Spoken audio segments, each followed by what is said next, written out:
A new Ukrainian mechanized brigade and its Leopard 2 tanks could strengthen the defense of Pokrovsk just before a possible Russian offensive, writes Forbes. Christmas passed in Pokrovsk in an uneasy silence. The city, an important transport hub in the Donetsk region of eastern Ukraine, had a population of about 60,000 before Russia began its war against Ukraine in February 2022. Now, there are very few civilians left in the city, mostly Ukrainian army troops.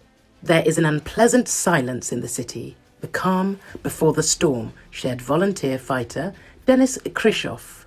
This storm has a name, the Russian Army's 90th Guards Tank Division.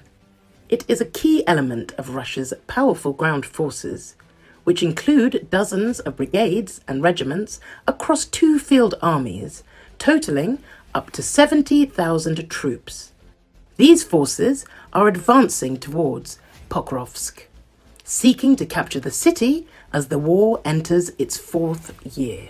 The Ukrainian garrison in and around Pokrovsk is considerably smaller, up to 10 brigades, each with no more than 2,000 soldiers.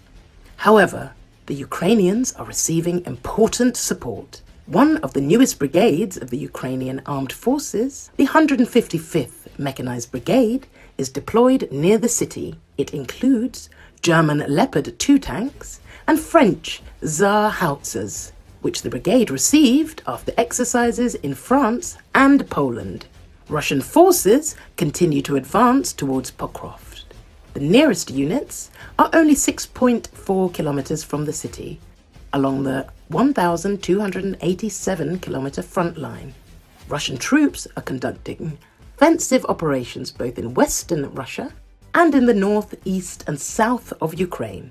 In the Kursk region, Russian attacks have a separate objective, but their results may affect the future battle for Pokrovsk. According to the Ukrainian Center for Defense Strategies, Russian units south of Pokrovsk are advancing to establish a defensive line that could keep Ukrainian forces from strengthening defenses or breaking the blockade of the city. Ukrainian forces will likely try to counter this by moving several brigades and battalions. After this possible maneuver, another important stage could occur.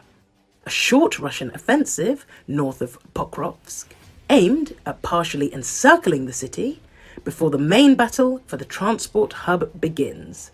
By then, the 155th Mechanized Brigade should be fully deployed in Pokrovsk, with German tanks, French howitzers, and 2,000 new troops at its disposal. Whether these forces will be enough to hold the city is a key question in this phase of the war, which has already killed and maimed more than 1 million people, most of them Russians. Let us recall that analysts from the American Institute for the Study of War have stated that Russian troops are gradually advancing near Pokrovsk, but it is not yet known whether they intend to capture the city or plan to advance to the administrative borders of the Donetsk and the Dnipropetrovsk regions as part of the Kremlin's political and informational goal of capturing the entire Donetsk region. Russian dictator Vladimir Putin may have tasked the military with territorial conquests rather than capturing key settlements, analysts say.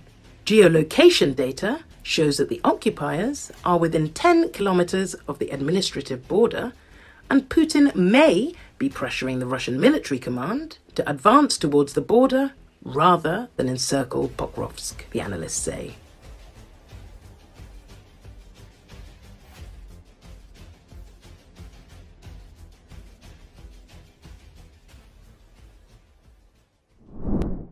Flights were scheduled to resume again on Friday at Sana'a International Airport, officials said, a day after the airport was hit by Israeli strikes. A new round of Israeli airstrikes in Yemen on Thursday targeted the Houthi rebel-held capital and multiple ports. At least 3 people were reported killed and dozens injured in the airport strike. Today, Friday, we resume our flights at Sana'a Airport on time, Yehya Al-Sayani, Houthi deputy minister of transport, said during a press conference. The Israeli strikes followed several days of Houthi launches setting off sirens in Israel. The Israeli military in a statement said it attacked infrastructure used by the Iran-backed Houthis at the international airport in Sana'a and ports in Hodeidah, Al-Salif, along with power stations, asserting they were used to smuggle in Iranian weapons and for the entry of senior Iranian officials. Israel's military added it had capabilities to strike very far from Israel's territory precisely, powerfully, and repetitively. The strikes came a day after Israeli Prime Minister Benjamin Netanyahu said the Houthis, too, will learn what Hamas and Hezbollah and Assad's regime and others learned as his military has battled those more powerful proxies of Iran. The Houthi-controlled satellite channel Al Masirah reported multiple deaths and showed broken windows, collapsed ceilings and a blood-stained floor and vehicle. Iran's foreign ministry condemned the strikes. The U.S. military also has targeted the Houthis in recent days.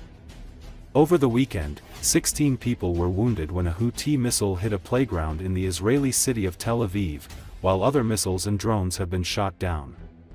Last week, Israeli jets struck Sana'a and Hodeidah, killing 9 people, calling it a response to previous Houthi attacks. The Houthis also have been targeting shipping on the Red Sea corridor, calling it solidarity with Palestinians in Gaza.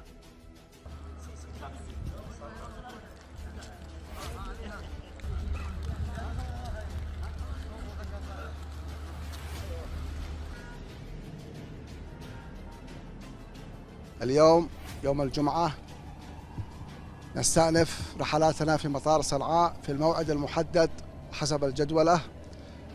تطير الرحلة الساعة 10 صباحا بعد الاستهداف الذي شنه العدوان الإسرائيلي المدعوم من أمريكا يوم أمس الساعة 4 عصرا.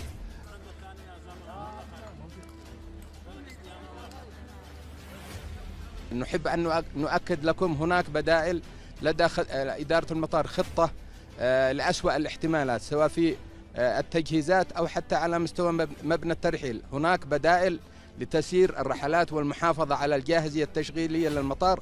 ليست المرة الأولى التي يستهدف المطار، ونحن جاهزون على مدار الساعة لتشغيل المطار وإصلاح الأضرار وإيجاد البدائل.